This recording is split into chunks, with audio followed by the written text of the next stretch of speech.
And there she is. Hi, everybody. Welcome to Stratosphere Lounge. I'm your host, Bill Whittle, and I was too paralyzed by fear and terror to be able to say a word. I just now caught up with the launch of Elon Musk's SN10 prototype, and I don't know why I didn't see that yesterday, but my goodness gracious. Um, we're getting pretty good at this, and after the difficulty with uh,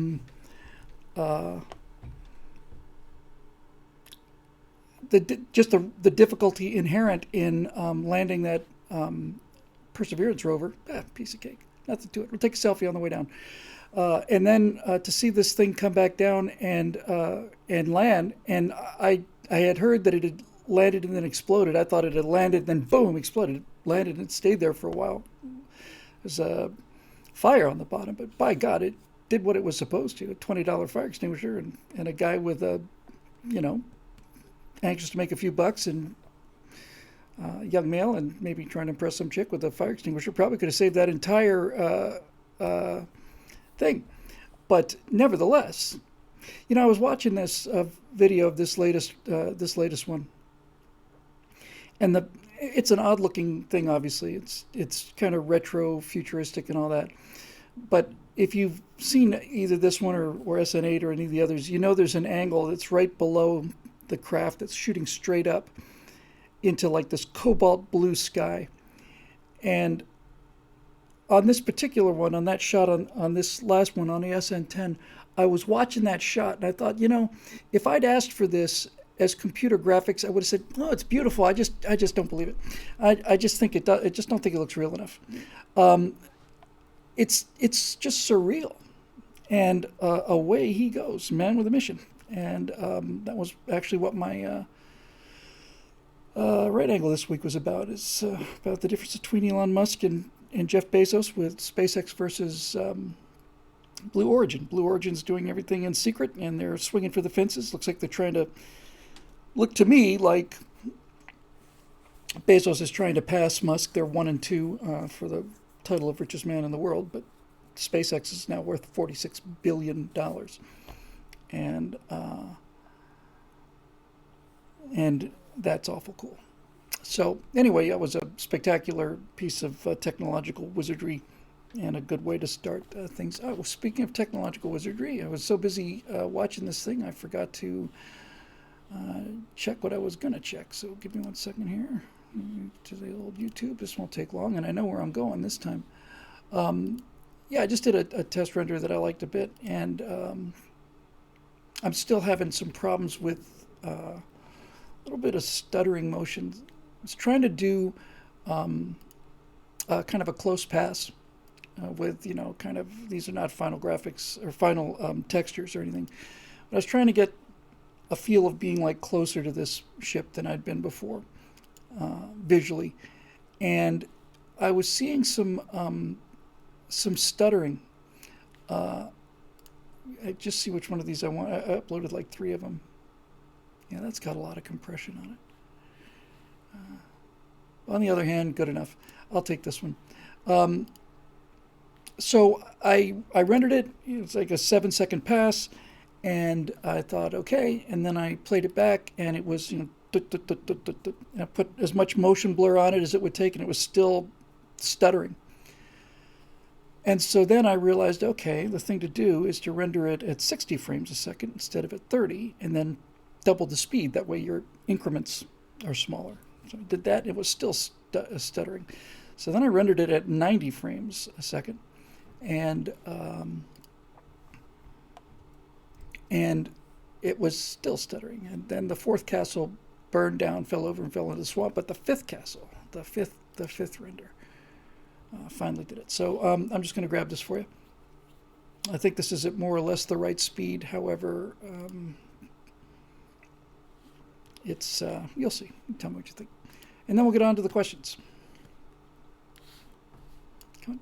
Hey. All right, here we go. Ready?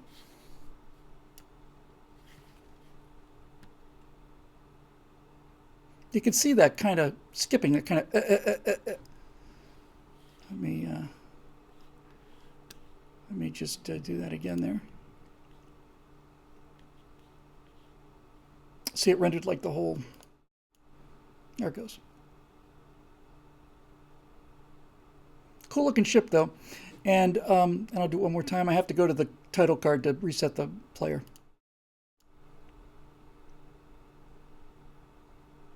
Looks real to me, in terms of the construction anyway, and the textures and all of that stuff.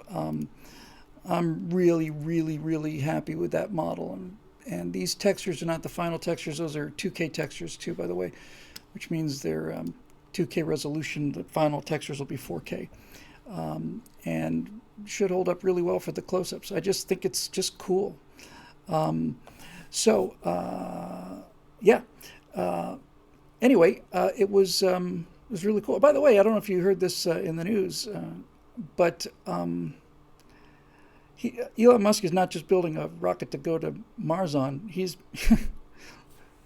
he's building a reason to not go.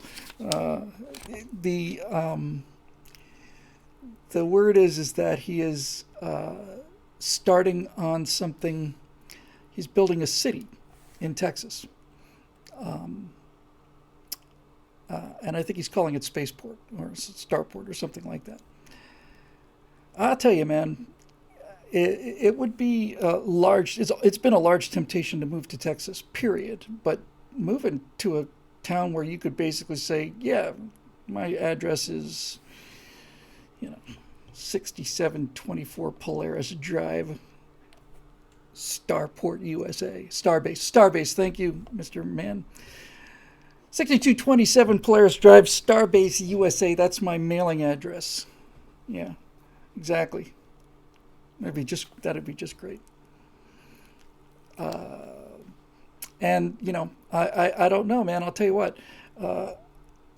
It's very, very tempting. Now I've been to kind of where the general area where Boca Chica is, and that is kind of why you'd put a rocket launch pad out there, because if it hits something, there's not much to hit. But boy, and it's tough because I like it here so much. I love the weather and the climate and the water and stuff. But I don't go to the beach that often. And anyway, you get the idea. But I'm going to watch. I'm going to keep a close look. And then, needless to say, if it looks like a place that might be suitable for my wife and I, then I will inform Mr. Musk of my imminent arrival and wait for the VIP limo to pick me up at the spaceport.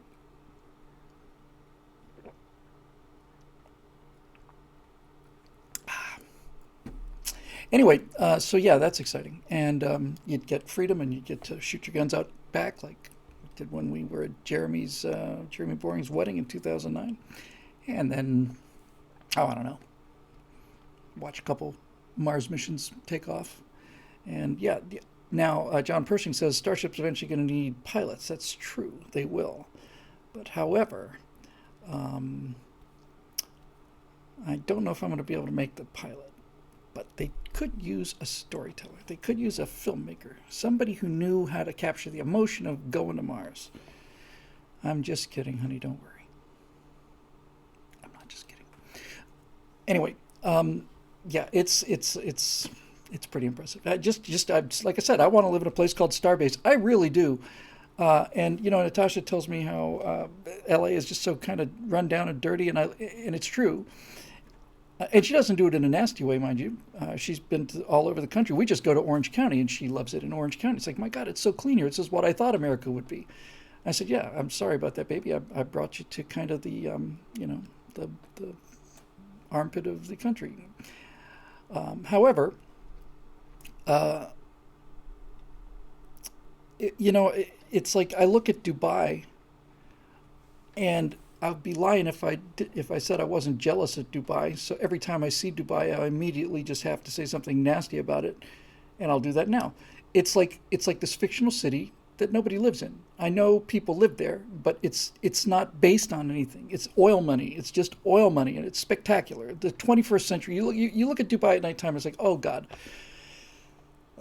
So why don't we do that? Let's build Starport and make it look groovy. I'll show you what it should look like, and this one I can get to fairly quickly too. So watch carefully, because you're going to see him do two things at the same time. He's going to be, if you watch his eyes, you'll notice that his eyes are moving back and forth from the keyboard to the monitor. But if you listen to his voice, if you're only listening to his voice, you'd never know he was doing two things at once. You know why? That's because he's become an expert at making sounds that come out of his mouth that don't have to mean anything. That's the real skill. And once you have that skill down, you can just basically talk for hours and hours and hours, never even slow down. And people will apparently pay you money. Hey man, it's good work if you can get it. Here's the actual slide I was looking for. So the amount of backpedaling and unicycle riding that I have to do now is rapidly coming to an end. So really, at this point, I think what I'll probably just do is show you the picture I was looking for in the first place before I started talking. It's better than dead air. I don't know if this will be at the right size. It's slightly off. Check this out. This is something I'm planning to use in the colonies this is what the cities of the colonies will look like when the rest of the people they left behind look like, those kind of horrible hive cities from Blade Runner and things like that. This is what America's going to look like. This is kind of America in space right there. Yes. Anyway, I thought that was kind of cool. Other than that, not much to talk about. We did members section twice in a row now, got most of those down. And so I thought we might take questions from Facebook as in the olden days. Once again, I've got work to do after this show. I've got to finish editing the MB2A I shot a couple days ago. I got kind of taken out yesterday and out of the action. And then and tomorrow I'm going to write another one like the Pelosi one. I think they're much better written, and I know you've all been telling me that for the duration, pretty much. So anyway, that's what we'll do. So going to the Facebook page here, let's see what is waiting for us. Okay. 10 comments. Wow.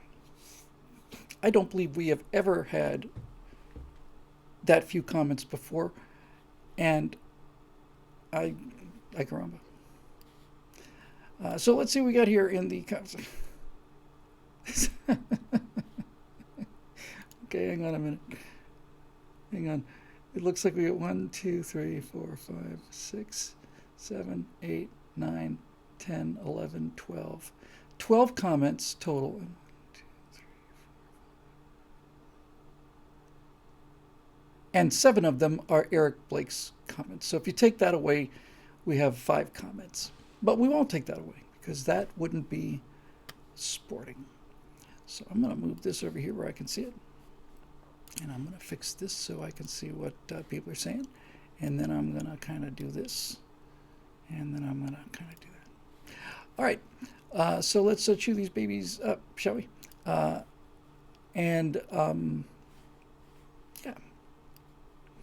By the way, I don't know if you feel it, and probably people feel it differently in different places in the world, but here in the People's Republic of California,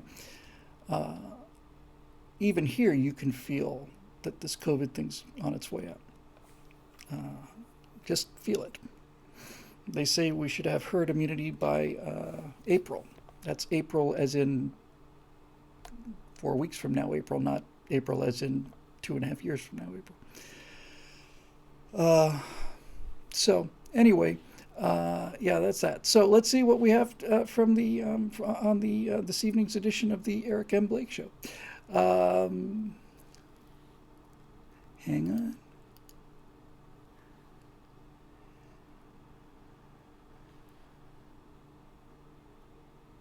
Sorry, it's not really so much a question. It's very nice comments. Basically saying, I'll just read the last paragraph. I would love to so very much to see more vids from you on good storytelling.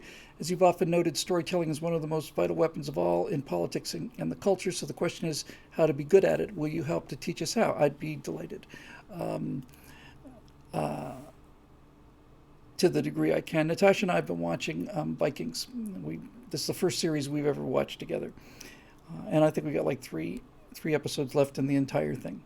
Started out super strong, then it got worse, then it got a little better, then it got worse, and then it got worse. And and then it got much worse, and then it got ridiculous, and I was just basically just blurting out these things. I'd love to do an online class about writing. I really would. I think that'd be a lot of fun. People are mentioning it in the comments section. I think it'd be grand. But the obviously, it could be here for hours and hours and hours talking about this. But watching that show that used to be good and now is bad, I noticed a couple of things that seem to be common. And to be honest with you, Eric, there's one word to me that completely typifies what makes a movie bad, and there's an epidemic of it, and that word is lazy. Lazy. It's just plain lazy. They have characters that don't do anything, and then they have things that don't make any sense happening to people you don't care about, and it just goes on and on and on. Just a little thing, and this has been endemic now for 3 seasons. But spoiler alert: if you haven't seen the final season of Vikings, then you're not missing anything. So you deserve to have it spoiled. But there's this episode where this whale washes ashore on this guy's property, and they're all on this Greenland colony, and they're all basically hungry. And this guy says, "No, the whale washed up on my land." So we're talking Vikings, John, and so it's mine, and so on. First of all, that's unbelievable. It's just unbelievable. But the things that got me actually screaming at the TV was, so there's this fight. And now you've got these guys swinging axes and killing everybody, and then the guy who's something flat nose is standing on top of his whale, and then Uba and the rest of the leading cast says, "We got to get out of here," and they start running.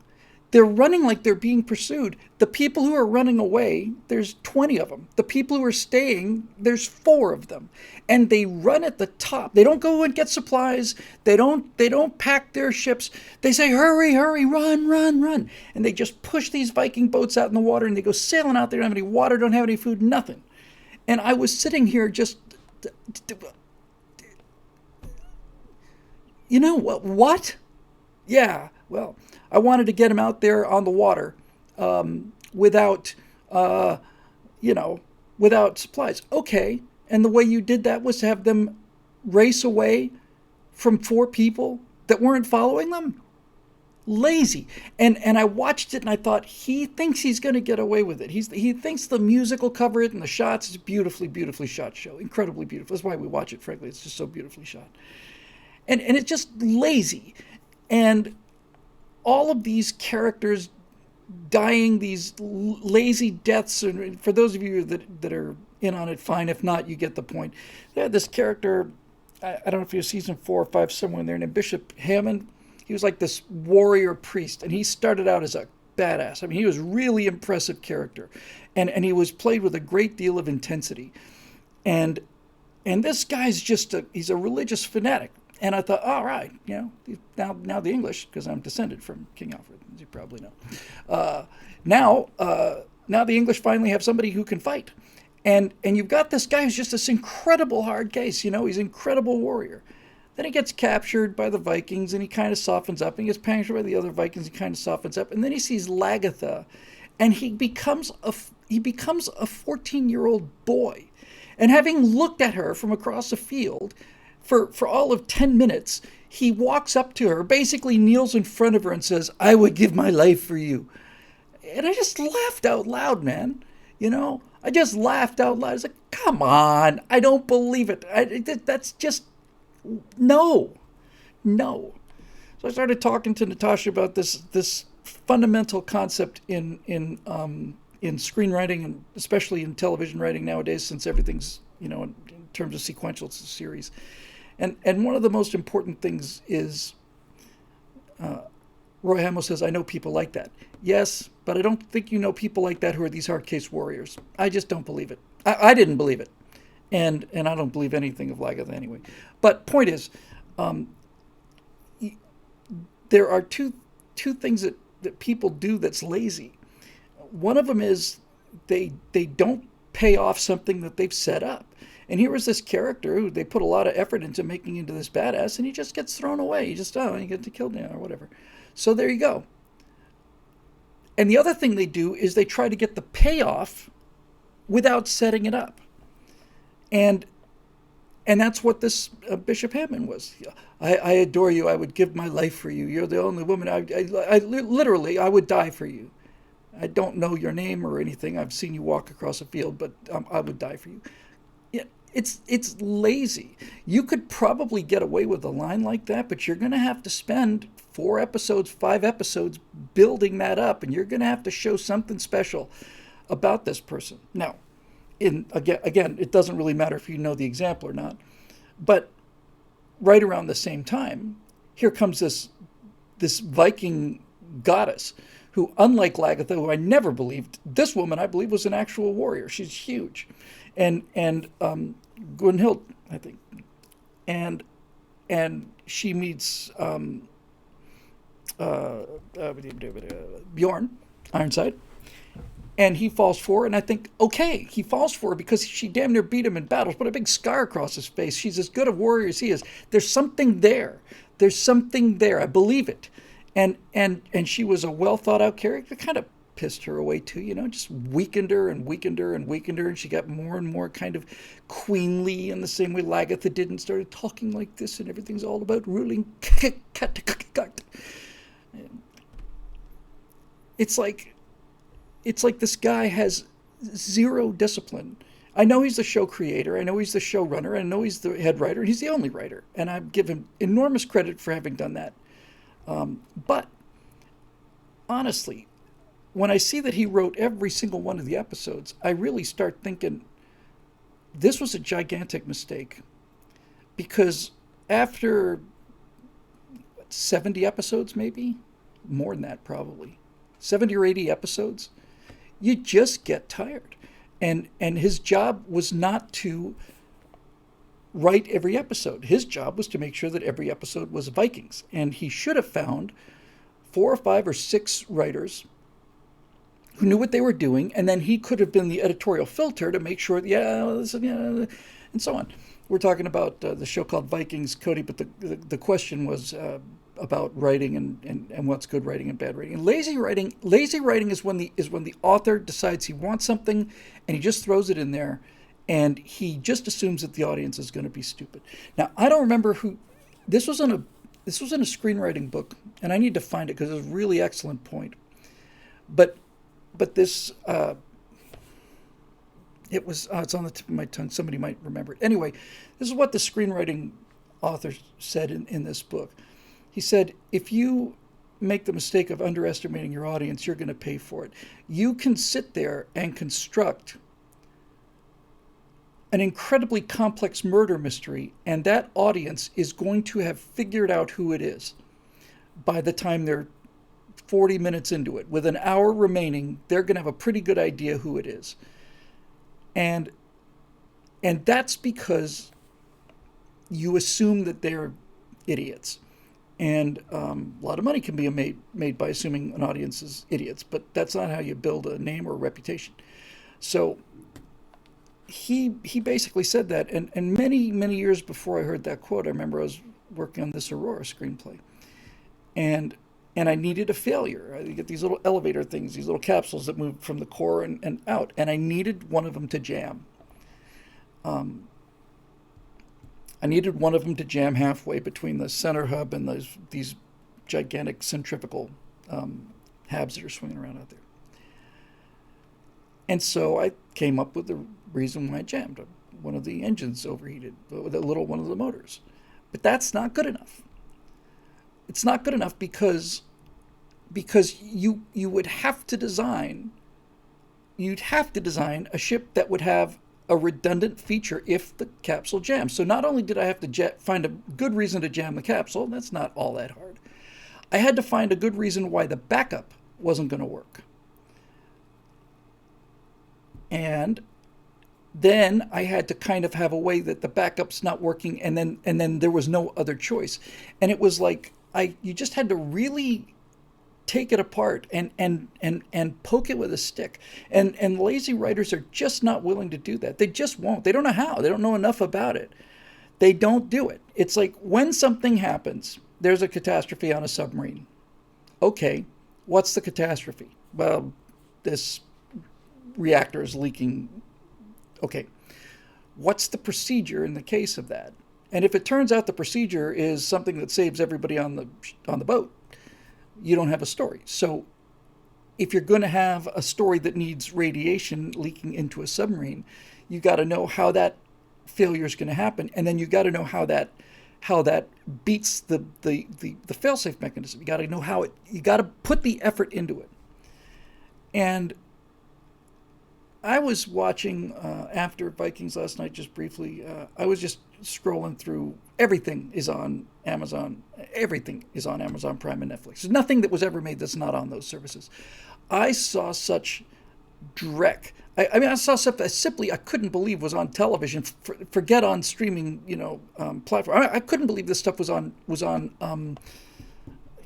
public access. It was really just that bad. I saw a couple of science fiction things that bad, and one of them was about a mission to Mars, and every other sentence was copy that. Is that leg on the hab fully extended? Copy that. Copy that. Why do you say copy that all the time? Because that's what cool guys say. Copy that. Copy that. Copy that. I took somebody for a ride. I shouldn't really say this, but it was Jeremy Bourne. Took him for a ride in an airplane for the first time. I said, "You ready to go?" And he said, "Roger that." And I said, "We don't say that here in this airplane. We don't say Roger that in this airplane. Not in a general aviation airplane. We don't say Roger that. If you want to say yes, you could say yes. If you want to say I heard you, you could say I heard you. If you want to say I heard you, you could say Roger. If you mean to say yes, don't say Roger that. Say yes or affirmative or something like that." And yeah. Dave Big Booty said Mission to Mars was one of the worst movies ever made. Sure enough was, and I know a guy in that movie. And Brian De Palma, I think, directed that. I can't stand Brian De Palma, but if I miss my guess, unless I miss my guess, wasn't it Mission to Mars where they had like an orbital module?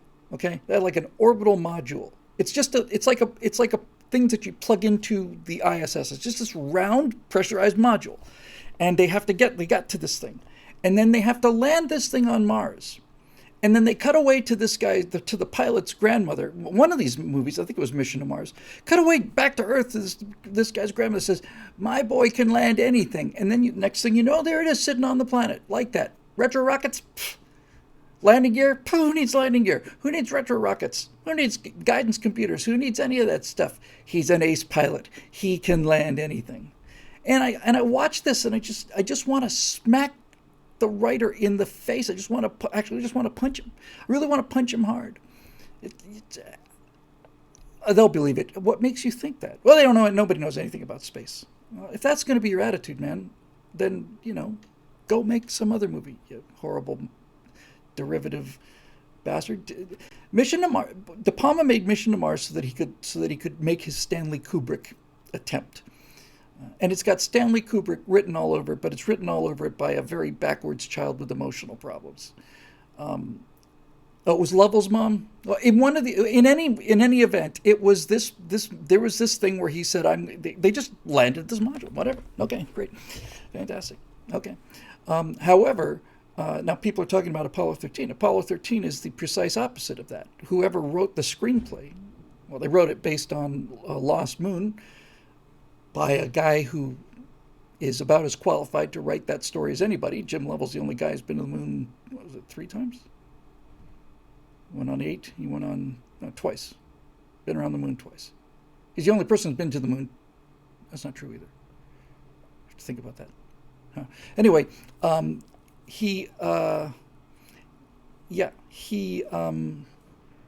it's terrible. And he did, was it, not Looks Could Kill, something like that. back in the 80s or 90s, he did a bunch of these kind of Hitchcock thriller ripoffs. You know, he's just a hack. And anyway, My Boy Could Land a Washing Machine. That's from Apollo 11. Apollo 13 was a good movie. It was a good movie. In Mission to Mars, somebody basically lands this module. Maybe I got him confused. Dressed to Kill. That's it. Yeah. So here's his Psycho. All right. Fantastic. But anyway, I could do this all along, and I'd like to. And but laziness, right? Laziness. First of all, if you don't know anything about the subject, you shouldn't be writing it. You shouldn't be writing it until you know it backwards and forwards. If somebody ever asked me to write a story about the Napoleonic Wars, I would talk to my friend Fritz, who's a Napoleonic War reenactment guy. He owns 4 horses. He tell you from across the room what year a particular saber was made and so on.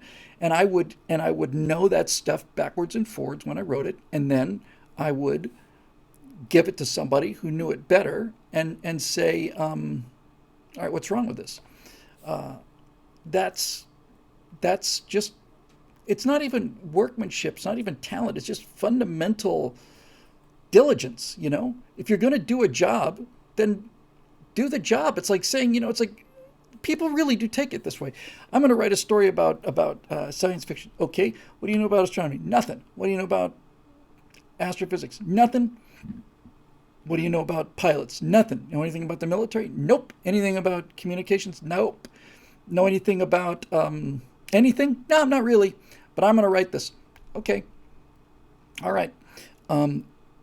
And it's like if you take that attitude to any other thing, it's I'm going to operate on them and do some brain surgery. Have you ever worked on this kind of an aneurysm before? What's an aneurysm? I've never worked on anything before. I just thought I'd do it. How hard can it be? I've seen it on TV. And that's how you end up with things like every other character saying, copy that, copy that, copy that, roger that, copy that, copy that, copy that, roger that, copy, roger. You get that. You get things like people landing on, you're clear to land runway 72, which is a trick. As I've said before, I think on this show, runways are given a magnetic heading, so you can land on runway 00, or actually I guess that's runway 36. You can land on runway 10, but you don't land on any number bigger than 36 because there's 360 degrees in a circle, and that's that. So clear to land runway 72 is just, yeah, that's what I was thinking. It's a spiral landing pattern. But I heard that and I just laughed out loud, and the movie was as awful as you would expect it would be. And, you know, and I just really get upset. I really get upset about it because in some cases these people are making bundles of money. And yeah. Now, if you wanted to say something that had that kind of cool guy sound, like an actual operator sound, you might say how copy, and then the guy might say solid copy. There, that's better. That's better. But once you gave a writer like that, then he'd say solid copy on every other sentence would be. You ready for dinner? Yeah, solid copy. Okay. All right. Got it. Just for the fun of it, Grumpy Monkey says Roger Wilco is my pet peeves. And obviously Roger Wilco has just become so cliched and hackneyed from the 50s and 60s with those, you know, terrible space operas and, you know, Space Rangers and stuff. But I recall an article in Flying Magazine, I think it was, and this is from 20 years ago, where somebody said that it's really a shame that Roger Wilco is such a hackneyed phrase and nobody wants to use it, because Roger Wilco is actually an extraordinarily good reply. It really is. Roger means I have received your transmission. That's what Roger means. I have received and understood your transmission. Now, you know, that's what Roger means. Wilco means will comply. So when you say Roger Wilco, you've basically given the controller or whoever else you're talking to the whole full picture. It's perfect. It's completely perfect. And no one uses it because it sounds so corny. I've occasionally heard a Wilco. I hear a bunch of Rogers and military guys who have to say Roger all the time. So they'll say Roger, or they'll put a little spin on it or whatever. Anyway,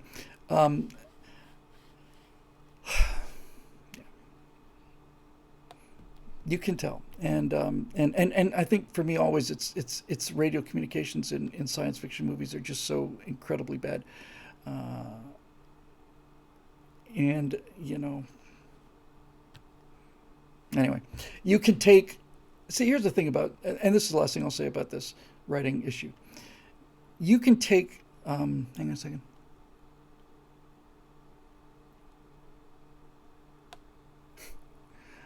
That's a great story, Charles, which I cannot repeat on the air. Um, yes, I can. As Charles Dawson in the live comments says, there's a story about Harlan Ellison, talks about a production designer who wanted to add Aztecs into one of the Star Trek films, and his logic behind it was that the designer liked Aztecs. And Ellison said to him, "I'm a writer. I have no idea what the F you are, because you're not a production designer. You're just a guy who likes Aztecs." Yeah, exactly. Um, so, uh, so, uh, so comms are so you can make it sound good. Speaking of Aztecs, I saw Apocalypto, which is a superb movie, and that film was incredibly well researched, unbelievably well researched. All right, moving on. We'll come back to Eric. Gerard Rupert. Here's a repeat of my question from last week. Sorry. What is the penalty for violating your oath of office? Our lawmakers swear, "I do solemnly swear or affirm that I will support and defend the Constitution of the United States against all enemies, foreign and domestic." How then does proposing or supporting legislation like H.R. 127 not violate the oath? It does violate the oath, Gerard. Of course it does. The Second Amendment clearly states the right of the people to keep and bear arms shall not be infringed. Shall not be infringed. Isn't that hard to understand? It's not that hard to understand. You are absolutely 100% spot on. When anybody talks about, any public official, any federal politician talks about banning guns, they're in violation of their oath. They're in violation of their oath of office. Period. The best way you could do this and retain your honor is if you decided that you were so dead set against gun ownership, then you could say, "I'm going to launch an effort to have this amendment repealed. I'm going to honor the amendment because I swore an oath to the Constitution and it's in the Constitution. But I don't think it should be in the Constitution, so I think I'm going to make a campaign to repeal the Second Amendment." That would be suicidal and lunacy, but at least it would be legal. It would be legal on a political sense. Wouldn't be legal in terms of natural law. The right to defend yourself is, every creature on earth has it. Sponges have it. Bacteria have it. I think people should be allowed to have it too. But that at least would be honest. No, every time you hear anybody say anything like that, it's a violation of their oath of office. And you can count scores of things that are going on out there that are violations of their oath of office, and one of them is, how many violations of the 10th Amendment are there? The 10th Amendment basically says those powers not allocated to the federal government or to the states are reserved unto the people. So how many times have congressmen or any other of these Congress critters or presidents decided to simply enforce a law, just make something happen? I've signed an executive order. Don't even start me with executive orders right now because I'm in a pretty good mood. Executive orders it's dictatorship, and I don't care if it's coming from Barack Obama or Donald Trump. It doesn't matter. If the president says, "I am signing into law health care," that's dictatorship. That's grounds for impeachment. Uh, and um, and when these politicians exceed their authority, it's violation of the 10th Amendment. They've violated their oath of office. They should go to jail for perjury. Really, perjury, and do it. Um, so anyway, I couldn't agree more, and it's really unbearable. And what do you do about it? Despite the fact I talk about this all the time, I don't really know. I just know that if everybody is flouting the law, then we're in deep trouble. Hillary Clinton committed 2 felonies, one when she didn't return all of her documents, regardless of whether they were secret or not, regardless of where they were. If she didn't turn all of them in, that's a felony. 3 years in prison. And if you make any effort to alter or destroy them, that's a second felony for another 3 years in prison. And it also specifically in the legislation bars you from any position in the United States government from that point forward. And there are those laws. And everybody's talking, well, this wasn't top secret or she didn't know it. It doesn't matter. It doesn't matter. There's the law. Yes, Silent Glove says, have you ever seen DCS? I have, and I spent a little time on it, and actually bought an Oculus Rift S 2 nights ago. It's the first time I've ever bought a virtual reality headset, and prior to that, I don't think I'd spent 5 minutes in virtual reality. It's astonishing. I'm not in love with that particular headset. I think the resolution's not super great, but nevertheless, it's great. And if you want to see Space Engine, hey, 101 people in the lounge. That's pretty impressive. If you want to see Space Engine, which is this it's a I don't know what to call it, universe simulator. I've been talking about it and been working with it hundreds of hours in Space Engine now. And then finally I saw it in virtual reality. Not nearly as sharp as it would be on a good monitor. But there are moments in Space Engine where you're on like a small moon or something, and there's this planet, the planet's big, and you can tilt up on the monitor screen. But in virtual reality, you just look up and this thing it's just there. It's just like, oh my God. And space goes down, doesn't just go out, Oh, it goes out into infinity. It goes down into infinity too, up into infinity. That's something I saw once in 3D in an IMAX theater. It was not a very good thing. But it was an IMAX presentation, and I remember being so struck by this because it was in 3D, and there was a shot of the spaceship, which kind of shot everyone has seen hundreds of times, whether you like science fiction or not. Everybody's seen the shot of the spaceship hanging out there in space. But in 3D, you realize that it's really hanging there. I can't really describe it. In 2D, it's part of the background, and the stars aren't falling, and there's no depth, so okay, we know what it's doing. But in 3D, you realize, God, there's nothing there. I mean, it's just plain there. And it was great. And so, yeah, and DCS, by the way, DCS is a grand example of everything done right. There are, and have been for 5 or 6 years now, highlights from DCS, which is Digital Combat Simulator. It's the world's greatest flight sim by order of magnitude. Although the new Microsoft Flight Sim is making a play for it. But even for years now, there have been shots on DCS highlight reels where honest to God, I'm looking at something that's happening 60 frames a second, and I cannot tell if that's a real jet or not. The people don't hold up so well. The foliage rather, and plants definitely don't hold up so well. Neither do the houses. But there are, and they shouldn't, because the jets are what it's all about. There are moments in that jet when looking at it from the outside, even from the inside, but there are exterior shots where I simply cannot tell if it is a simulation or a picture.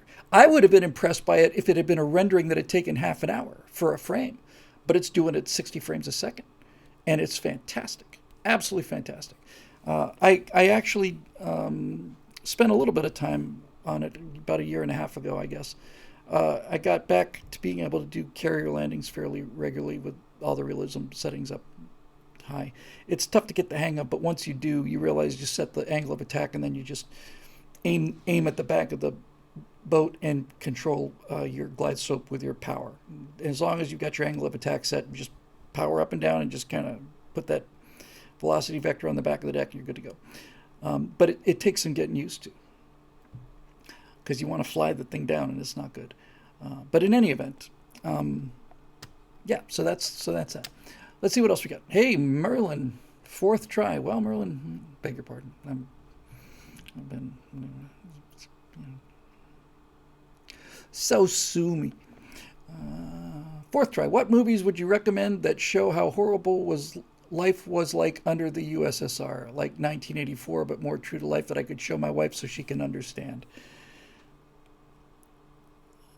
There's a movie out there, I mentioned it before. It's only on YouTube that I could find, and it's in Russian, so it's difficult to find one, and it's called The Checklist. And The Checklist is not for everybody. I would seriously, seriously look at The Checklist before you show it to your wife. Because, among other things, it's full frontal nudity, because The Checklist is about nothing other than the basement of the Lubyanka, and 6 at a time, people stripped of their clothes, put up against a wall, shot in the back of the head, thrown on a cart, hauled out on a rope, hauled up on a pulley, put in the back of a truck, tarp over the back, arms hanging out over the sides, drive them away to a field.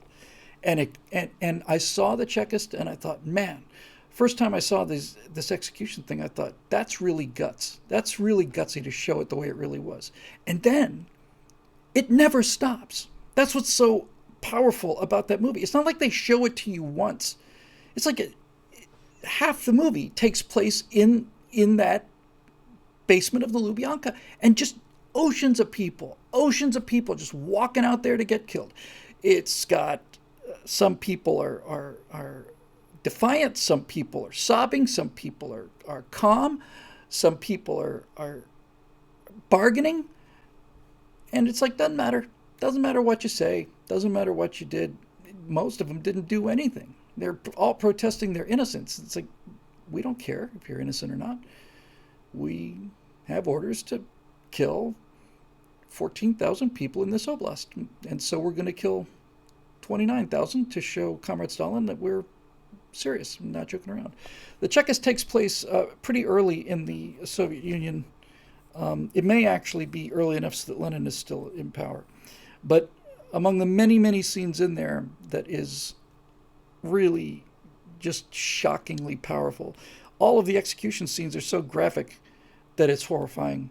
But the thing that is maybe the most chilling is, in order to have the legal power to execute people, there was like a troika. There were 3 members of the Cheka, and they all had to agree. So somebody would read the name and say, it was accused of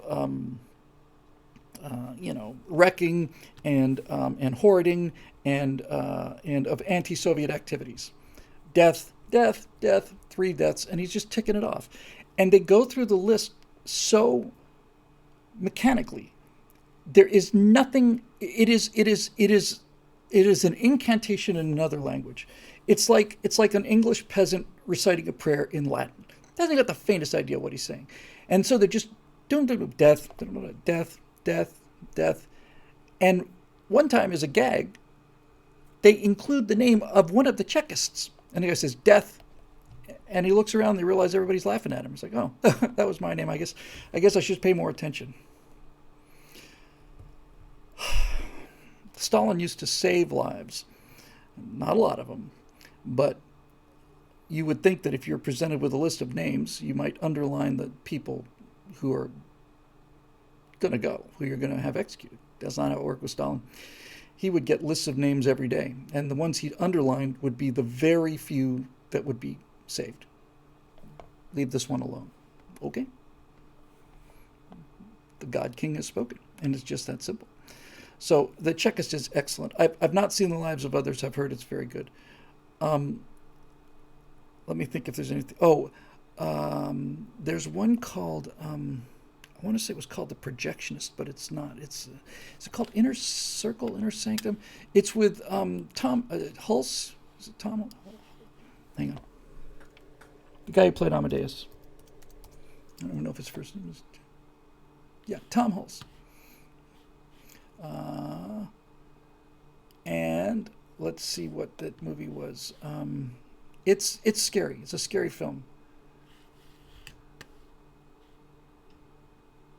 It is The Inner Circle. I would recommend The Inner Circle. And The Inner Circle is something you can just show to anybody. There's nothing particularly graphic about it. But the reason The Inner Circle is so good is because it is it's about a guy who's a movie projectionist, and He just happens to bump into Comrade Stalin, and so Comrade Stalin doesn't ask him, because Comrade Stalin doesn't ask about anything, but Comrade Stalin says, you are the new projectionist for the Kremlin. Okay, and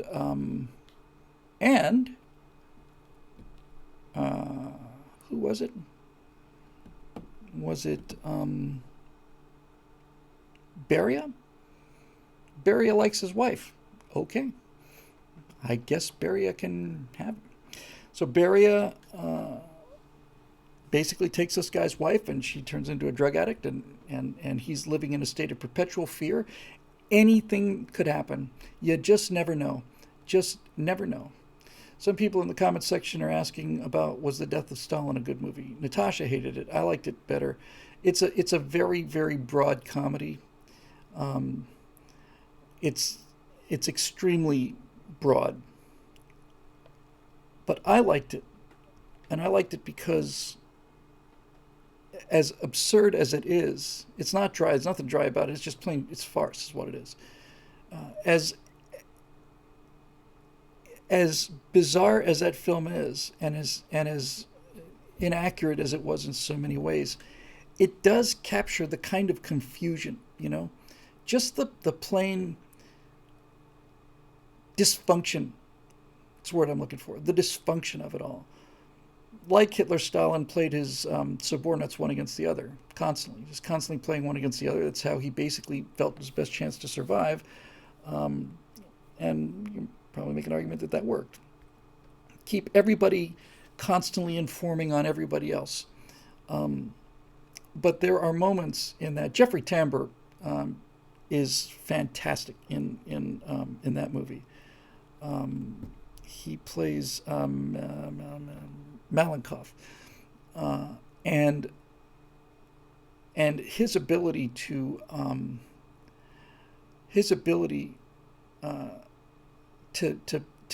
watch him recover from something. In the trailer, there's a line where somebody says, I'd like to give the eulogy for Comrade Stalin, and Tambor says, no problem. And then somebody else says, you can't have him give the eulogy. And then Tambor says, when I said no problem, what I meant was no problem.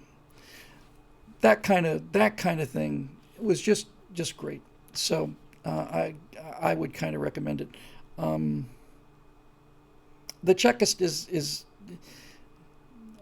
is deadly accurate, and it is virtually unwatchable in terms of its just power. But if you want to make the case, that's the film I would recommend. If you see The Checklist, you don't have to see anything else, because that is exactly what happened and exactly how it happened. Okay, hey, Steve Young is back. In days of old, we drove to high school and college with guns and ammo in our cars because we competed in intramural marksmanship matches with other schools, and we had no mass shootings back then. Yes, this is a point that I've tried to make quite a bit. When guns were everywhere, there were no mass shootings. And when kids played with guns, there were no mass shootings. It's when you try to take guns away that we've started to get mass shootings. I don't think mass shootings are primarily motivated. And by the way, have you noticed that really there have been considerably fewer of them? Now, I'm sure a lot of that's the epidemic. But nevertheless, there was a period there when they were just really coming fast and furious. And I want to say that it dropped considerably. It seemed to anyway while Trump was president. But in any event, yes, guns were everywhere. Everybody had access to guns. And there were no mass shootings. Matter of fact, the first modern mass shooting, was ended by college professors. The University of Texas went out to their cars, opened up the trunks of their cars, and the college professors got their rifles and came back and started shooting back. Is it Chapman? I always get him confused with the name of the guy, confused with the guy who shot John Lennon. But anyway, this guy's up in the bell tower, and he's already killing, 25, 30, 40 people. It's an incredible thing. And now the professors, Whitman, yeah, I always get that confused, Charles Whitman. And now professors are shooting back, and you can see the footage. You can see tink, tink, little puffs of of plaster where the professors are firing back at this sniper on the roof. And once they started firing back, Charles Whitman didn't get anybody else. He didn't kill anybody after that. He had to keep his head down. And meanwhile, I want to say there's a couple of policemen came up the stairway and got him from behind and put an end to that nightmare. But yeah, and this kind of thing is so obvious, Steve, that you realize that when people say that liberalism is a mental illness, this is the kind of thing that people are talking about. This is the kind of thing they mean. If it were guns, then mass shootings would have been everywhere when everybody had a hand on a gun and every kid played with guns and everything. And if their theory is correct, by having kids not play with guns, you would get rid of shootings. But that's not what happened. Just the opposite. Exactly the opposite. It's what do you do in the face of such mindless? It's not even ignorance. Ronald Reagan got that right. He said it's not like liberals are stupid. It's just that so much of what they know is just not true. There is a lot of truth to that. Some of this stuff is so obvious that anybody could see it, and you, in a way, you have to have a certain level of intelligence to not see this. In other words, you've got to be smart enough to kind of sophistry your way out of what is so obviously right in front of your eyes. But yeah, absolutely, and I'm convinced there is a causality. I personally think that the single great contributor to mass shootings, the single one. There's a number of elements in there. But I think by far the single one is this everlasting fame, worldwide fame. Your name, your picture, your score. How does he compare to other shooters? Well, he exceeded the Colomita. I consider mass shootings to be suicides for exposure. That's what I consider them to be. I don't think many people who commit these mass shootings expect to survive them. It's death by cop, but it's death by cop on international television. It's death by cop when your picture and your name is on every single screen in the world. If you're ambitious enough, and they tell the press this, they told him this, the guy from the FBI, number one guy who is the number one forensic psychologist dealing with mass shooters, and he basically says, here are things to do if you want to stop mass shootings. Do not mention his name. Do not ever mention his name. Do not show his picture. Do not list the number of victims in terms of a score. 3 or 4 of those. And the press immediately breaks every single one of them. And then they wonder why it is. Must be conservatives and their love of guns, or these high-capacity magazines must be the reason. If we could get rid of the high-capacity magazines, then we'd be great. Now that's a comment from VSE Zero. It's a new name for me anyway. Welcome if you've been here for a while. He writes, kids used to want to be astronauts, now they want to be YouTube stars. Yeah, I've noticed that.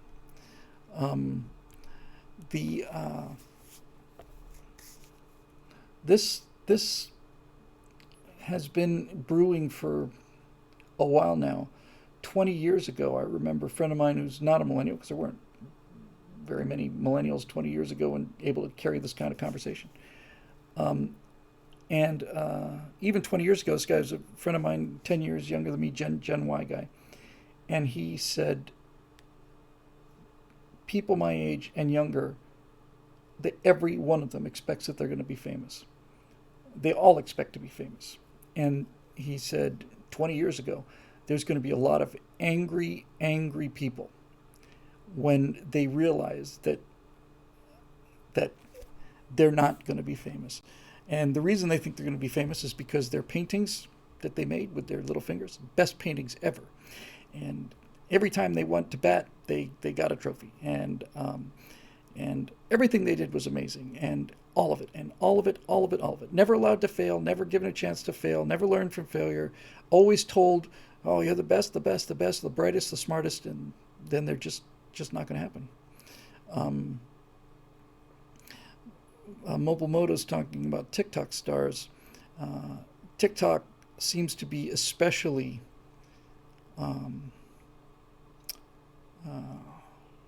susceptible to Darwin Award behavior.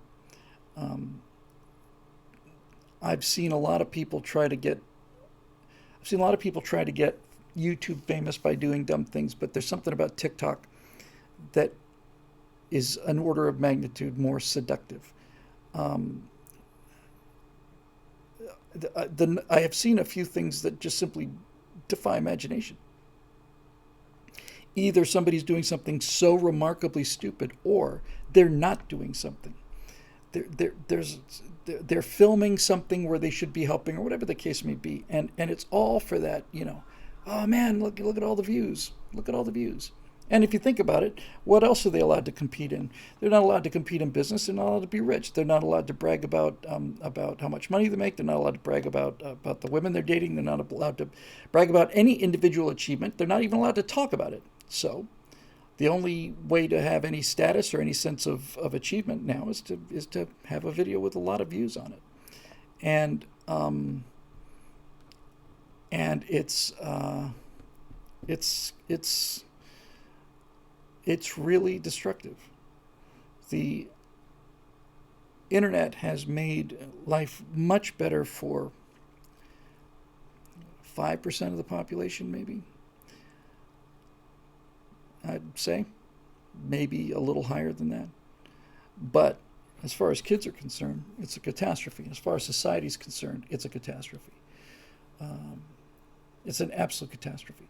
And not only the competition for views and the resulting lunacy and stuff, but just all of the things that, when you have access to all the information in the world, there's lots of things that kids shouldn't know about. And it's, no matter how much you try with these parental controls, it's essentially impossible.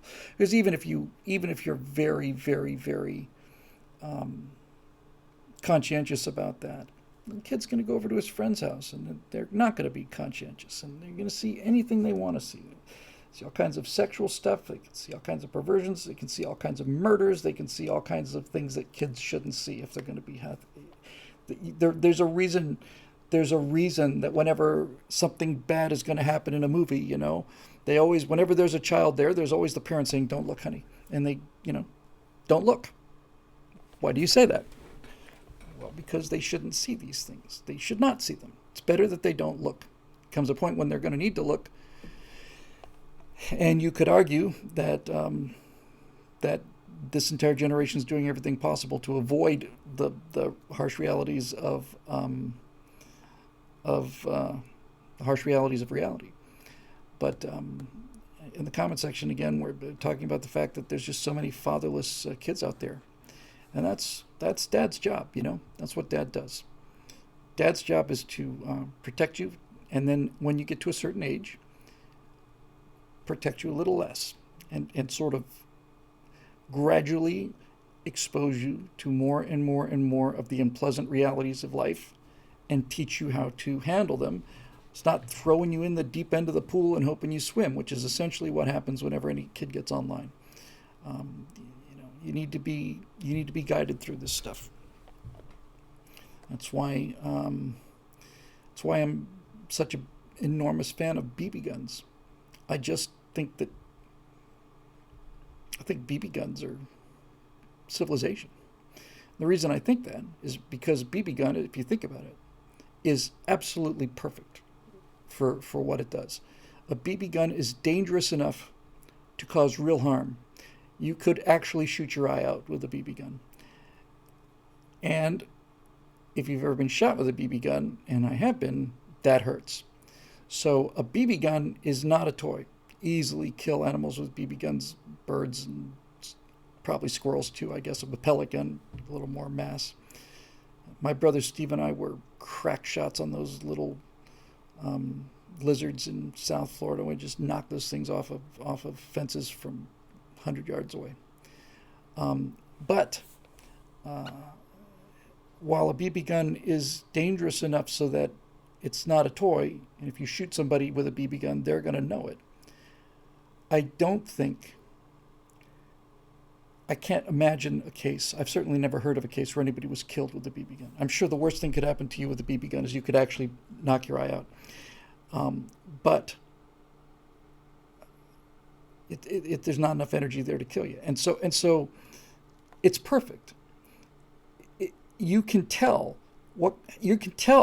if you've got a good dad. Your father can tell how you're going to handle guns by how you handle BB guns, because you got to give him the same speech about don't look down the barrel, don't point it at anybody. It's always loaded, all of it. And at the same time, if they don't listen to you, you're probably almost certainly not going to get anything worse than a bad welt, which will hurt, and that's good too. So this is the kind of thing I'm talking about when I talk about this kind of incremental introduction to reality. I don't know how old I was when I got my first BB gun. It was a Daisy Winchester. It wasn't one of those air things. It was just a lever, just a spring. And I felt like the Lord of Creation with that BB gun, walking through the fields with my brother and my dad. Just like, all right. Any birds want to get in this general vicinity, they're going to regret it. So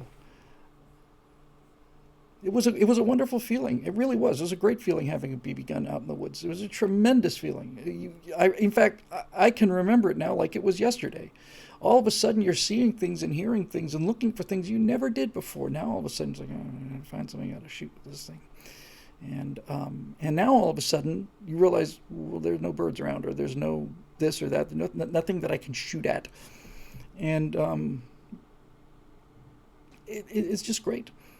And then you can tell. And if your kids are pointing BB guns at each other and shooting each other with BB guns, then you probably figured out that you've made a mistake somewhere. And it's not a good idea to give them actual firearms. But that's how it's supposed to work. That's not how it works, and hasn't worked that way for a long time. Yeah, tin cans, exactly. He's up, says tin cans, bottles. Bottles were even better because they'd be more spectacular. But tin cans were reusable. Yeah, plinking tin cans, but just plinking like a cardboard target. It's amazing. My wife is a crack shot. She's the best shot I've ever seen. I got her first pistol not long after she came to America, and within 2-3 weeks she was out shooting that Beretta. Just the pistol wasn't as good as she was. I had to get her a buckmark, target pistol. She's just great at it. In fact, we haven't been shooting for a long time. We talked about doing that. So anyway, yeah, we used to throw glass bottles out in the canal behind our house. We had a canal that led out to the open sea, and we used to toss like a seal a glass bottle, throw it out there as far as you could, and then tink, and then it would sink in a very satisfactory way. But I'm sure I'd be arrested for that now, because I'd be harming the planet. So anyway, how about we do a couple more, and then I'm going to have to get back to some editing here for the missing Moving Back to America, which should be up tomorrow, called Anchors Awoke.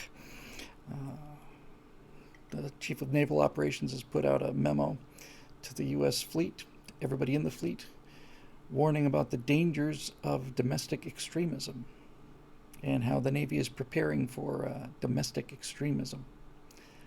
Oh,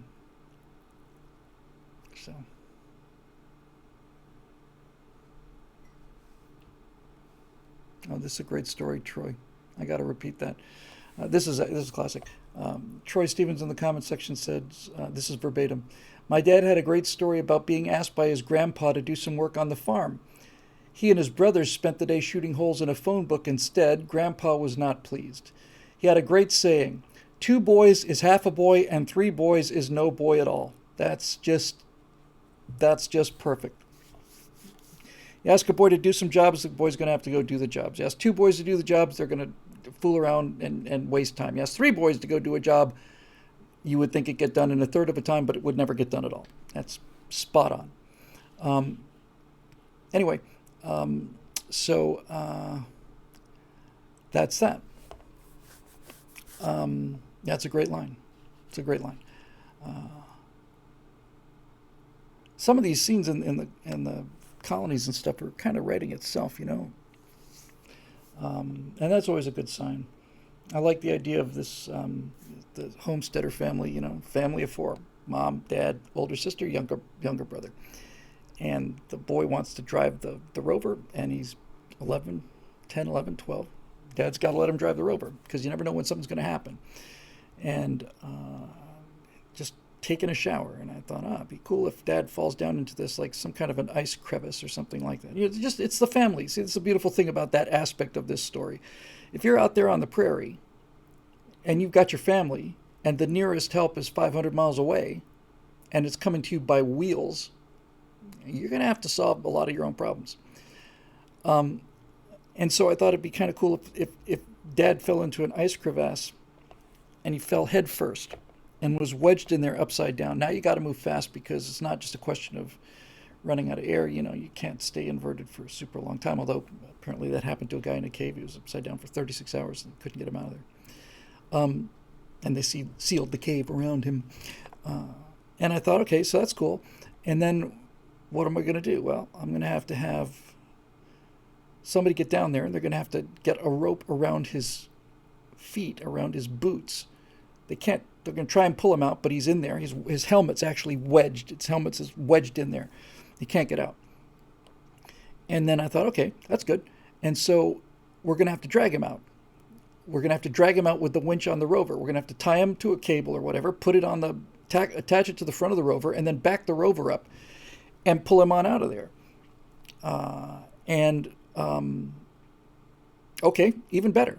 Now what? Well, let's set it up so that he's fallen in such a way that he cannot get out without fracturing his helmet, and so he's going to have to remove the helmet. It's the helmet that's wedged. And the atmosphere is poisonous, which means once you pull him free, you got to get him into another helmet within 30 seconds or whatever, and he's gone. Even better. How do we get the rope around his ankles? Well, there's only one way to do that, and that's to send the boy. The boy is going to have to go down there. He's the only one small enough to get in there, and somebody's got to get this cable around Dad's ankles, and he's going to get banged up big time coming out of there, especially being pulled out by a big old truck. But that's it. It's either that or he dies. And so now you've got to have this kid goes over the edge with a safety line, different line, has to loop the rope around Dad's ankles, tighten it, get out, and then they have to be ready to deal with Dad with the spare helmet, so the boy has to drive the bloody rover.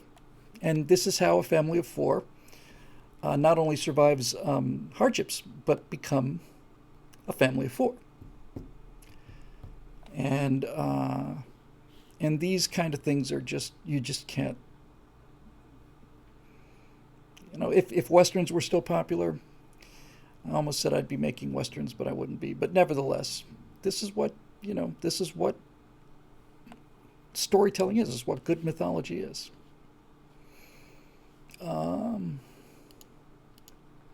Jim Samples is there. Hey, Jim. Just rewatched your Firewall Socialism is for Suckers, Venezuela.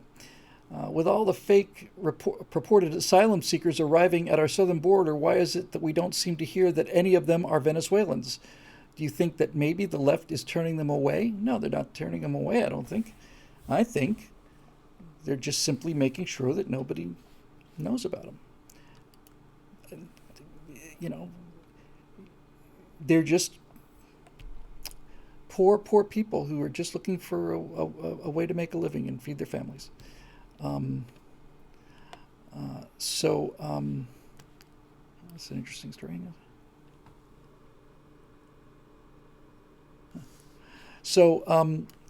Yeah, of course they're running away. If you were to show the photographs, remember when Venezuela was really going south? How long ago was it? Was I still at PJTV?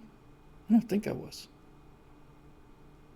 I saw a picture of a starving tiger. You don't want to see a starving tiger. Animals that have been left in the zoo and not been fed. A starving tiger is not something you want to see. It is it is it is an it is an offense to nature to see an animal like that thin. Um, and and so when Venezuela was falling apart, there are two pictures that I ran. One of them was a guy on the street with a big rack of ribs, which belonged to the dog that he used to own, that he's now selling for food. And the other one was a line of people, miles long, being confronted by soldiers on a bridge, and they're trying the living daylights to get out of Venezuela and head into, well, I don't know if it was Ecuador or Colombia or whatever. But yeah, if those things were reported, we wouldn't have these problems. All of this whole love of socialism is created by making sure that nobody gets to see socialism. That's how it works. And I'll go further than that. This love of socialism is created by people who love the idea of socialism but have never lived under socialism, could go to a socialist country at any time and don't. They stay here in a capitalist country and talk about how great socialism is, and they never show anything about what actual socialism does to people. And so you have to ask yourself, what is this mental illness? In other words, if socialism is so grand, why don't we have an endless parade of people who spent their lives under socialism talking about how great it is? I don't know a single person, I don't think I've ever heard a person ever, who lived under real socialism talking about how great it is. Now, to be fair, my wife talks about elements of socialism that were elements of the socialist system that were actually positive, primarily things like youth activities, sporting events, access to education, no matter where you came from, best and the brightest. All of that stuff is real, and it needs to be factored in there. But it's certainly not worth the price. And secondly, you don't have to have socialism to do that. Mostly, she talks about just how, ridiculous it was. She was there in the end stages of it. Just, oh, it's Saturday, we have to go march? Yeah, we're going to hold up pictures of who? Brezhnev? Okay. And we'll all chant the chant, and we'll all say the slogans, and nobody believes it, and nobody wants to be here. We just have to. So that's that. So yeah. All right, let's see what we got here. I think I might do... Did I get everybody except for Eric? Yes, I did. All right, Eric, we'll get a second one. I know that's only 2 out of 7, but that's the best I could do right now. Oh, that's interesting. All right, from Eric Blake. Hey, Bill, here's a big science fiction question to tackle. Talked about robots a lot lately and the issues of AI, so here's the million-dollar question. Is it actually possible for man to create a true artificial intelligence? That is, can something, or rather someone, that we create achieve sentience? If you will, is the question of a self-aware robot a la Asimov or otherwise simply an engineering problem? Essentially, can a robot gain a soul? Those are two different questions, two fundamentally different questions, and they're great questions. I have no doubt whatsoever that we can build artificial intelligence. I think we're actually very, very close to it. Although they've been saying we're very, very close to it for 70 years now. Yes, it appears to come down to just plain horsepower. Just that simple, processing power.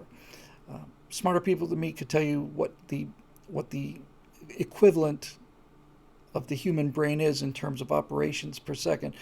The human brain doesn't work very fast compared to, in fact, it works glacially slowly compared to electronic intelligences, but it is parallel in a way that is incredible. Not just parallel in terms of the processors, it's not dealing with the idiotically simple on or off. I mean, it's all different,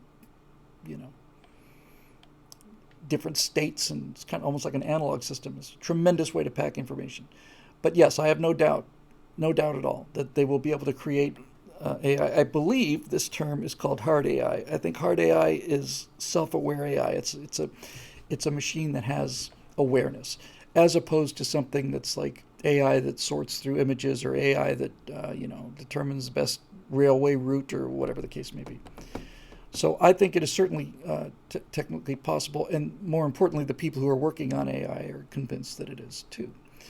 It seems to be gaining traction that you cannot program a machine to be intelligent. You have to program a machine to learn, and that it will then draw its own conclusions and so on.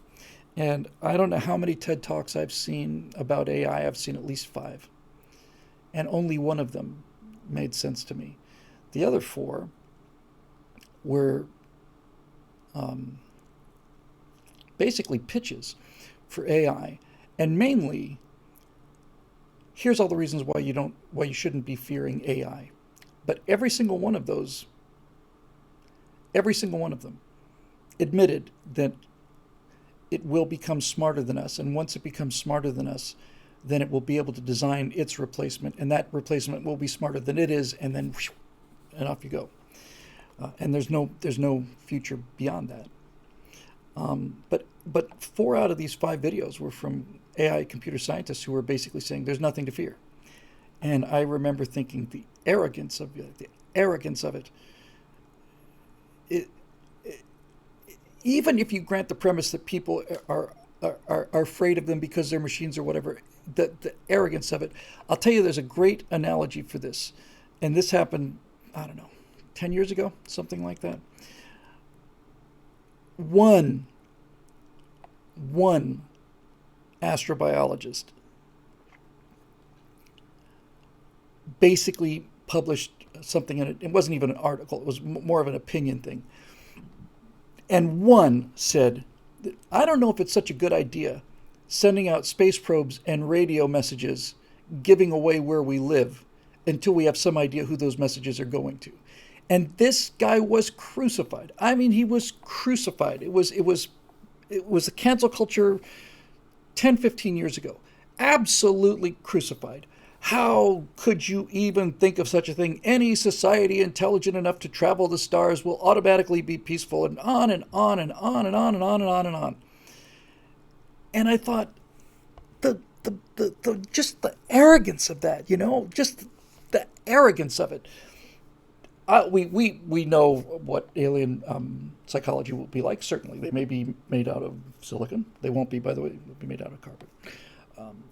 But there's no chance that an intelligence of that level, spacefaring intelligence, would ever come and declare war on us. And I'm saying to myself, how do you know that? You don't know that. You have no way of knowing that. Absolutely no way of knowing that. And the fact that you state that with such certainty is an indication that you are dangerously naive. Dangerously naive. I personally happen to think that you're right. I personally happen to think that if I had to bet, that's how I would bet. But you can't. You can't make that statement. You can't make that statement. One of the things, I don't know if I talked about this on Stratosphere Lounge last week or 2 weeks ago or something. It feels like I talked about it recently. But basically what it comes down to is, look, we have essentially 3 brains. We've got the reptile brain, the R complex, which is responsible for things like fear and hunger. That's just that. On top of that brain, we have something called the limbic system, which is responsible for emotion, cuddling, love. This is something that mammals have because mammals have to spend a lot more time with their young. They have to form emotional connections. And then humans on top of that have a cerebral cortex, and so do chimps to some degree, and other animals like dolphins and so on. But nevertheless, we have these 3 brains. And if you're telling me that creatures were to evolve from reptiles and never had this mammalian experience, then yes, they wouldn't have the passion of hatred, but they wouldn't have any love. They wouldn't have any mercy. They wouldn't know anything about it. Empathy out the window. Gone. And one thing you can be sure of is that machine intelligence will not have an emotional connection to anything. Because an emotional connection is not logical. It's not something that you can learn. It's a biological function. We have empathy, mercy, a desire for justice. We have those things because those are products of mammalian evolution, and so are the behavioral inhibitors that work so well in almost every single one of us. We were talking about mass shootings earlier. I did the math on this once, and I don't remember the math on it, but if you were to look at a mass shooter as a defective human being, you're talking about something like 8 sigma. 6 sigma is one failure in, what is it? I don't know how many. One failure in 10 million, something like that. One failure in some enormous amount of products. You push all these widgets out the door, and if you have one in some incredibly small number, that's called 6 sigma engineering, meaning that your failure rate is microscopic.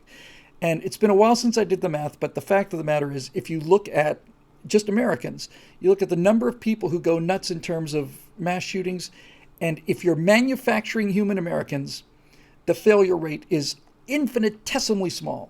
It's infinitesimally small, but nevertheless, it's there. And that's how you have people who can kidnap and kill and eat children, which is inconceivable.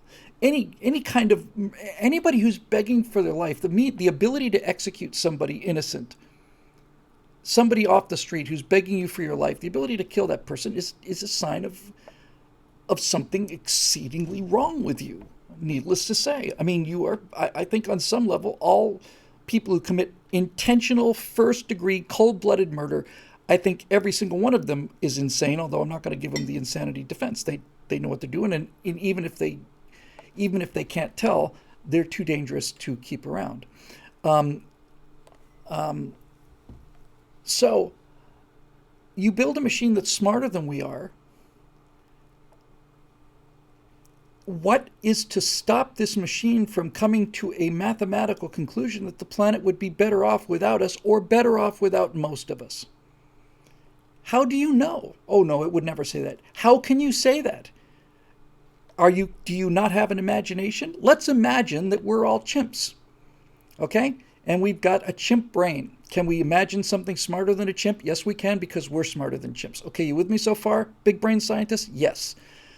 Chimps can get together and debate what people in the research facility are doing or thinking, and the chimps can probably, on some level, communicate some kind of genuinely clever plan of escape, which involves leaving a banana on the floor and letting the guy who comes in to feed them eat the banana while you make a beeline out the front. But that's chimp logic.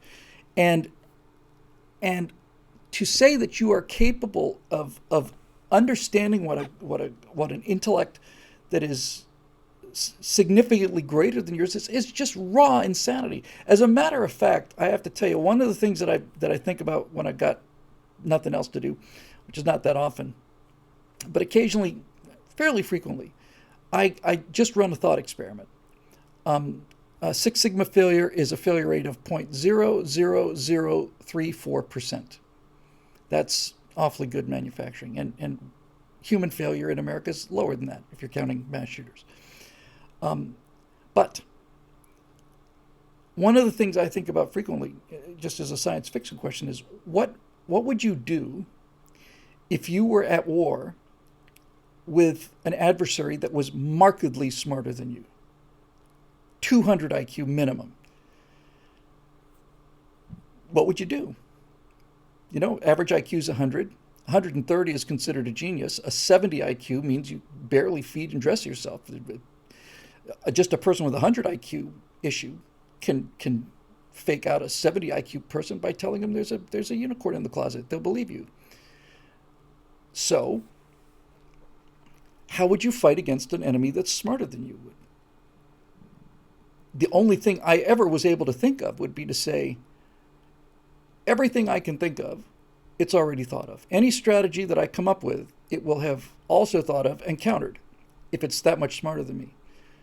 So what do we do? And the only answer I could come up with was, you would have to make decisions based on a random number generator. That's the only thing I could think of. So whatever plans or whatever actions or whatever decisions you were going to make would have to come down to a random number generator.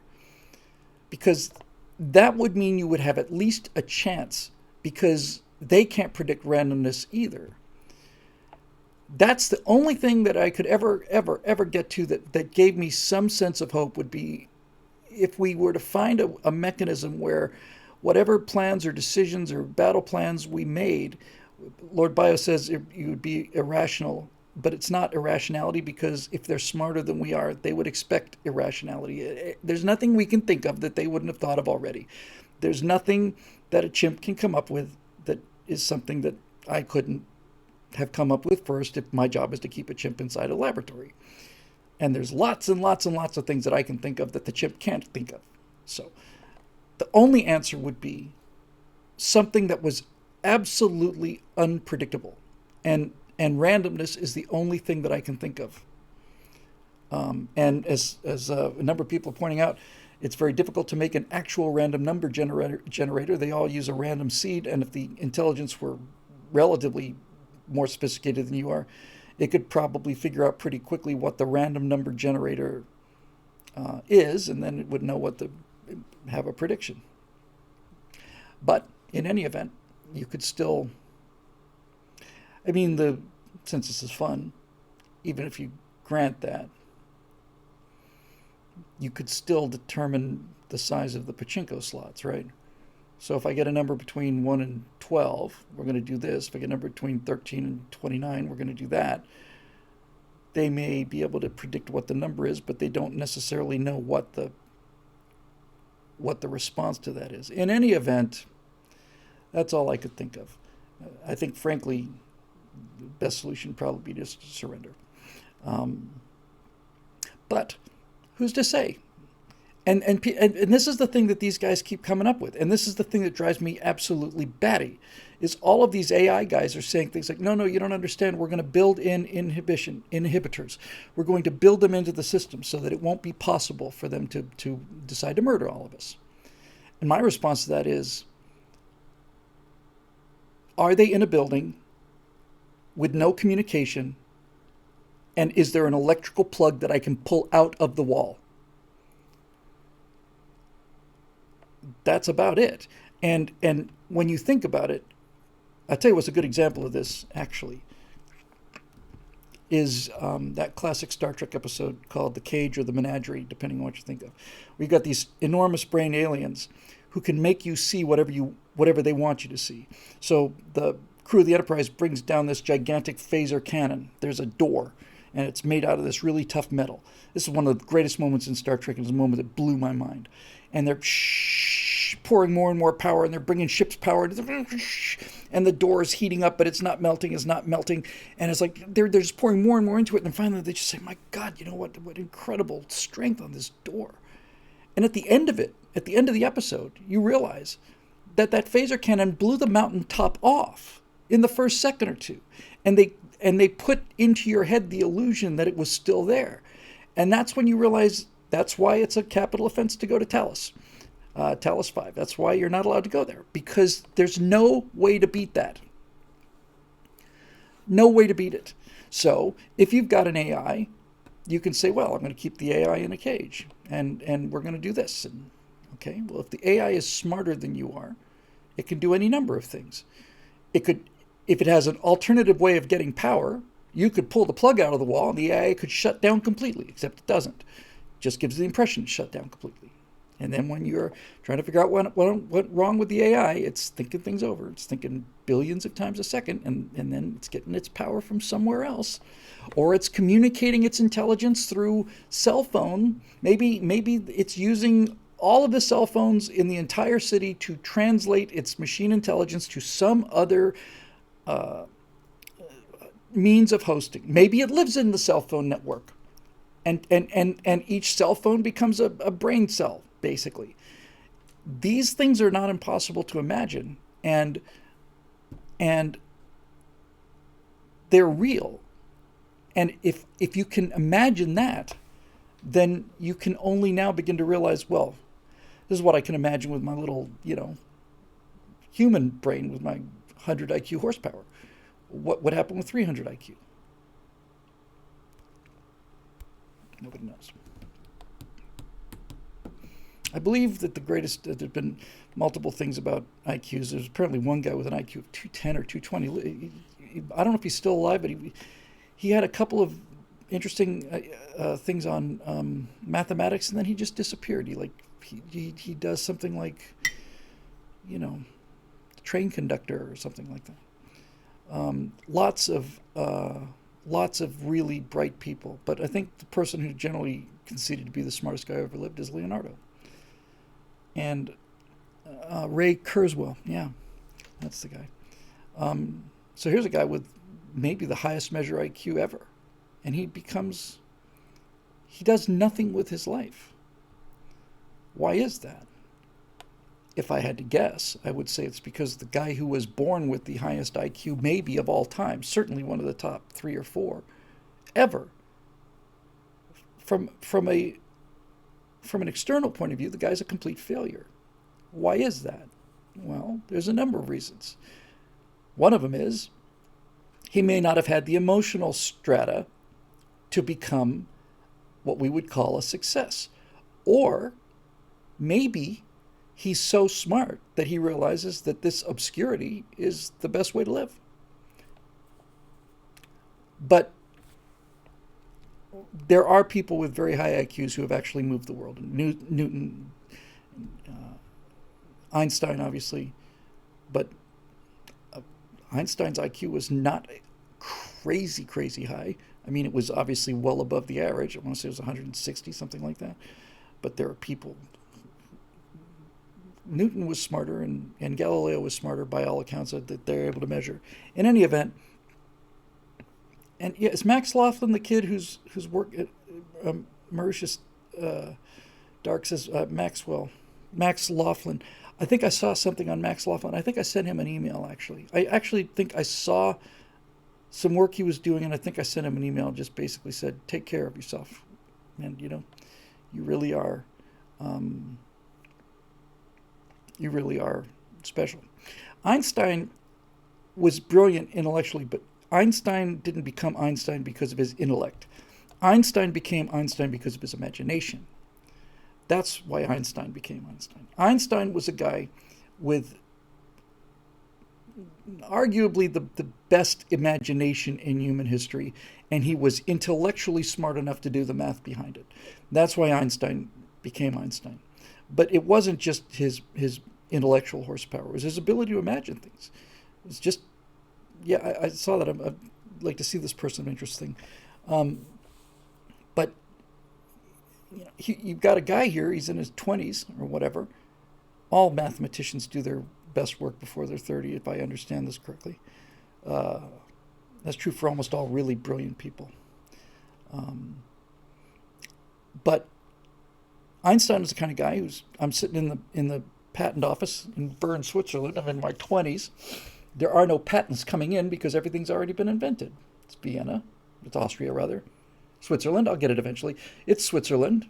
Maybe somebody's got a mechanism to make the cuckoo clock work a little louder, or whatever the case may be. But it's not like the present day. You're bored. And so this guy sits here and says to himself, if I was in an elevator and I was moving upward at 32 feet per second, how would I know if I wasn't on Earth? You wouldn't. Gravity is acceleration. Weight is arrested acceleration. That's rather pithy, actually. He asks himself, if I'm driving a car at the speed of light and I turn on the headlights, what would happen? And once you have the imagination to ask questions like that, you also have to have the imagination and the open-mindedness to do things that we take for granted now, but we take for granted because of Einstein. And that number one of those things is that time can change, that time is relative. Time can run faster or slower. It's absolutely inconceivable. There's no human experience that even approaches it. Once he figured out that time was a variable, or maybe it's a constant, I don't know. It is a constant that is variable.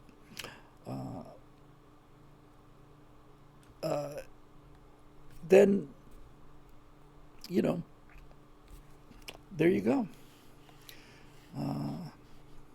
So, the whole thing about, I always thought that dark energy and dark matter, dark matter makes up, 97% of the total universe, and is a repulsive force. Dark energy, sort of like anti-gravity. I always thought these things were kind of made up. The more I researched them, the more I realized that they are still made up, but they're made up to explain something we're seeing everywhere. And when you hear things like dark matter and dark energy, what I see when I hear that is I see uh, I see a theory that's not in place yet. I see an inadequate theory. I see I see the same thing that Newtonian astronomers must have seen before Einstein. Why is that planet late? Or why is this thing that's supposed to happening just off by a little bit consistently? What is it? We don't know. It's time dilation or whatever. Um, so uh, that's the question. But the final line on that question of Eric's is, can a robot gain a soul? I'm inclined to say no. But at the same time, if you were to ask me a just on the spot question, do you think that a super intelligent machine has a soul or a dog? I would go with the dog. I don't know why, uh, but that's what I would say. That'd be my honest answer. So there's something biological about this. Um, uh, something um, something that is beyond or beneath cold intellect. But I think silicon intelligence without any emotional connection to the people that created it is a very, very bad idea, which is why, as I'm very proud of, mentioned a couple times last 2 episodes or so, um, uh, in my science fiction world, AI is going to be it's going to be the nuclear weapon of the future. Hard AI, self-aware AI, is going to be so powerful that every warship has to have them, and none of them can use it, because once you let the AI out of the box, then your opponents have to use their AI. And backstory is that that didn't end well, and that'll be a fun backstory to write. Actually, would be what happened to this AI lab when they decided to let the AI out of the box, and how did they get it back in the box, and so on, so on, and so on, and so on. Last bit of a question, because it's kind of connected. Helios 1776, great name by the way, says, "What do you think about Neuralink?" A Neuralink is great if I understand what you mean by that. The ability for me to think into the computer uh, and think out of the computer. I just think that would save me a lot of typing time. Um, but I don't see that as the same kind of threat as AI, because even if that increased your intelligence, it doesn't seem like it would. It seems like it would increase your memory. If I had the ability to basically just interact with the internet as I understand it today, uh, I don't think that would make me any smarter, but it would make me faster at finding out things I'd want to know.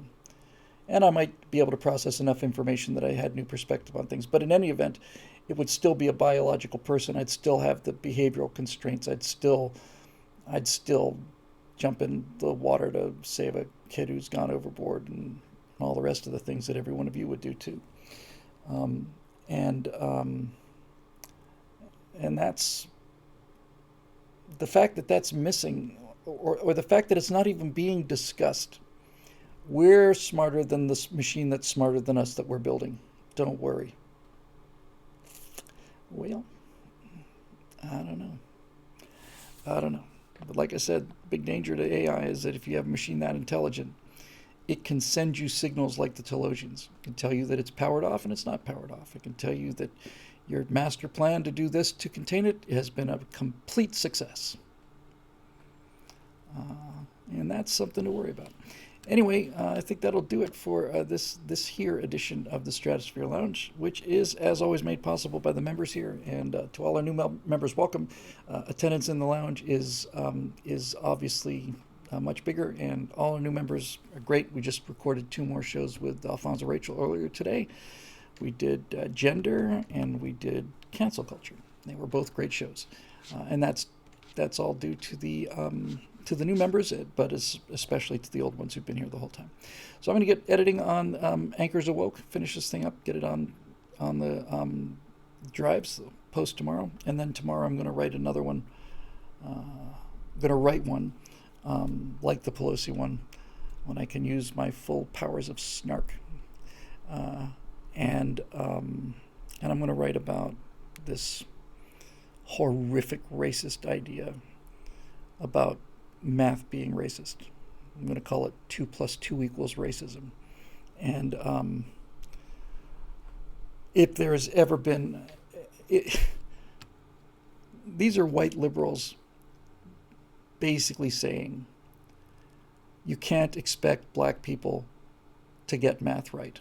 So let's eliminate the entire idea of a right answer. That's what they're saying. There shouldn't be any right answers. White answers are white supremacy. Showing your work is white supremacy. Expecting the correct answer, white supremacy. That is what these people are saying. And what they're really saying is that people of color, anybody who's not white, can't handle it. So there shouldn't be any standards. Since they can't meet the standards, there shouldn't be any. So that is a horrible, pernicious thing that needs to be destroyed. Yeah, Roy Hamill's got it. Exactly right. What they're saying, when they're saying that math is white supremacy, when they're saying that math is racist, and that logic is a tool of white supremacy, Roy Hamill's got it. What they're saying, not what I'm saying, what they're saying is only white people can think. And that's not fair, so don't do that. That's what they're saying. It's a horrific lie, and it's a wonder to me that people are just not thrown out on their ears or other parts of their anatomy. So anyway, don't ever ride an airplane that was designed by somebody that thinks that math is racist. It's a bad idea. Although I don't suppose it's really much of a threat, because if somebody designs an airplane and they think that math is racist, that airplane's not getting off the ground. Anyway, that'll do it for this edition. Again, thanks to all the members and to everybody else. We'll see you right here next week on the Stratosphere.